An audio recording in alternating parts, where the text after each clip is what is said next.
ਦੂਜੇ ਪਾਸੇ ਲਾਹੌਰ ਦੇ ਇਲਾਕੇ ਇਸਟਰਾ ਵਿੱਚ ਆਪਣੇ ਹੀ 3 ਬੱਚਿਆਂ ਨੂੰ ਕਤਲ ਕਰਨ ਵਾਲੀ ਮਾਂ ਦਾ 5 ਰੋਜ਼ਾ ਜਿਸਮਾਨੀ ਰਿਮਾਂਡ ਮਨਜ਼ੂਰ। ਪੁਲਿਸ ਤਫਤੀਸ਼ ਵਿੱਚ ਇਨਕਸ਼ਾਫ ਹੋਇਆ। ਰਿਦਾ ਨਾਮੀ ਖਾਤੂਨ ਸ਼ਹਿਰੀਆਰ ਨਾਮੀ ਸ਼ਖਸ ਨਾਲ ਸ਼ਾਦੀ ਕਰਨਾ ਚਾਹੁੰਦੀ ਸੀ। ਬੱਚੇ ਰੁਕਾਵਟ ਸਨ।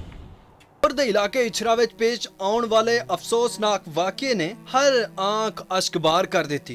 5 साला मोमना बतूल, 4 साला मोमिन रजा ते 1.5 साला उम्मे हबीबा दियां लाशां पोस्टमार्टम तो बाद वरसा दे हवाले कर दित्तियां गईयां। तीनों बच्चियां दी तदफीन उन्हां दे आबाई गांव झंग विच कीती गई। इस लरज़ाखेज़ वारदात विच मुलविस मुलजमा रिदा नूं अदालत ने 5 रोज़ा जिस्मानी रिमांड ते पुलिस दी तहवील विच दे दी।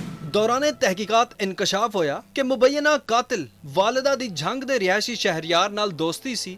शहरियार नाल मुबैना कातला रिदा दा रोजाना फोन ते राबता रहिंदा सी। शहरियार तो मोबाइल ऐप दे जरिए पैसे भी मंगवाए जांदे सन। कातला रिदा शहरियार नाल शादी करन चाहंदी सी ते बच्चे ओदी शादी विच सब तो वड्डी रुकावट सन। पुलिस जराए दे मुताबिक खातून दे खावंद रमजान नू पुलिस ने रिहा कर दिता है ते झंग दे रिहायशी शहरियार नू गिरफ्तार करन लई पुलिस टीम झंग पहुंच गई।